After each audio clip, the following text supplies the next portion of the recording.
Assalamualaikum warahmatullahi wabarakatuh. Baiklah, kami dari kelompok 8 akan mempresentasikan hasil kerja makalah kami yang berjudul Kemajemukan Ras, Etnik, dan Agama Nusantara. Baiklah, saya Suryani dengan NIM 1052020057 akan memulai presentasinya. Indonesia dikenal dengan kemajemukan masyarakat, baik dari sisi etnisitas maupun budaya seperti agama dan kepercayaannya. Kemajemukan juga menjangkau pada tingkat kesejahteraan, ekonomi, pandangan politik, serta kewilayahan yang semua itu sesungguhnya memiliki arti dan peran strategis bagi masyarakat Indonesia.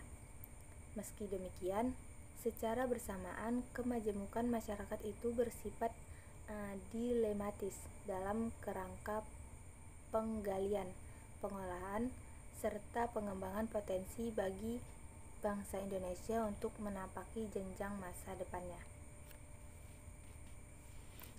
Definisi kemajemukan ras.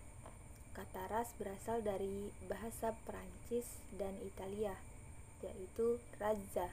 Pertama kali istilah ini diperkenalkan oleh Francois Bernier, antropologi Prancis, untuk mengemukakan gagasan tentang pembedaan manusia berdasarkan kategori atau karakteristik warna kulit dan bentuk wajah.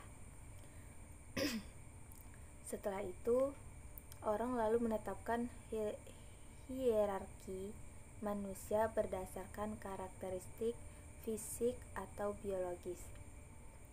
Ahli genetik menyatakan bahwa pada keberagaman manusia pada dasarnya diterima dari sejumlah sifat orang tuanya, seperti bentuk hidung, warna kulit, bentuk dan warna rambut, warna mata, dan sebagainya.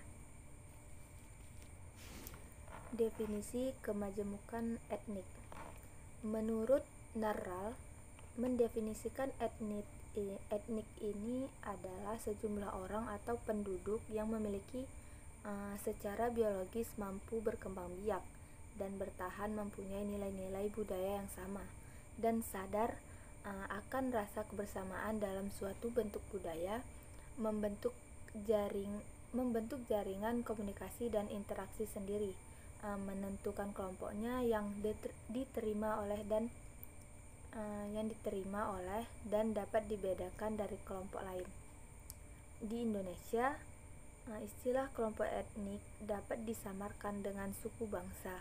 Di samping ada pula menyebutkan dengan golongan etnik, misal golongan etnik Tionghoa. Definisi kemajemukan agama.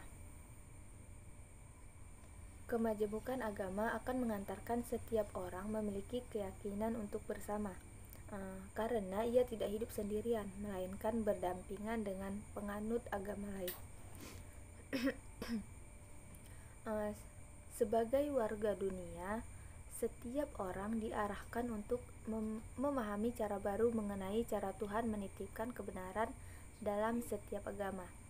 Dengan demikian, kemajemukan agama tidak hanya dipahami dengan mengatakan bahwa masyarakat majemuk, beraneka-ragaman dan terdiri dari berbagai suku dan agama. Dalam hubungannya dengan lingkungan sekitar, setiap agama mengajarkan agar manusia senantiasa berusaha mengolah dan memelihara kelestariannya.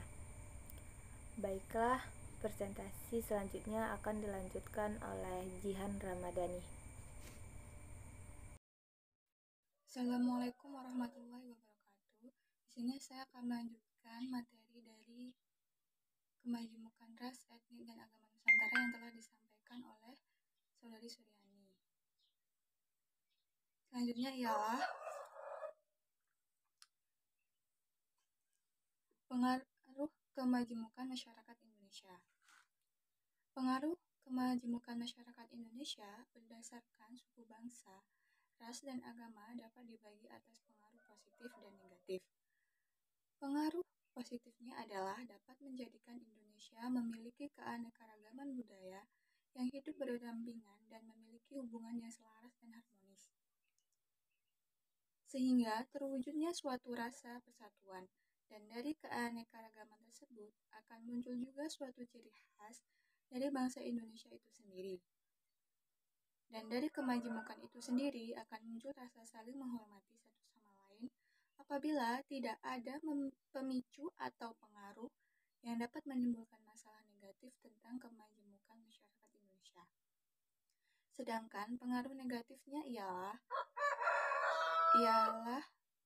primordial, stereotip etnik, potensi konflik, dan banyak sekali perbedaan yang dapat menimbulkan konflik di antaranya karena memang dapat perbedaan dalam cara memandang kehidupan, sistem nilai yang tidak sama, dan agama yang dianut berbeda.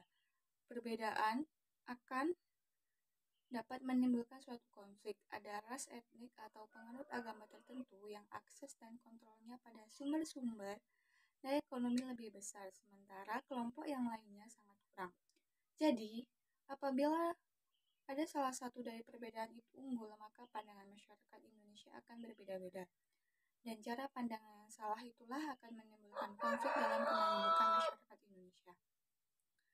Sekian dari kami, kesimpulannya ialah istilah masyarakat Indonesia majemuk pertama kali diperkenalkan oleh Furnivall dalam buku Netherlands India, A Study of Plural Economy tahun 1967 untuk menggambarkan kenyataan masyarakat Indonesia yang terdiri dari keanekaragaman ras dan etnis sehingga sulit bersatu dalam satu kesatuan sosial politik. Kemajemukan masyarakat Indonesia ditunjukkan oleh struktur masyarakat yang unik.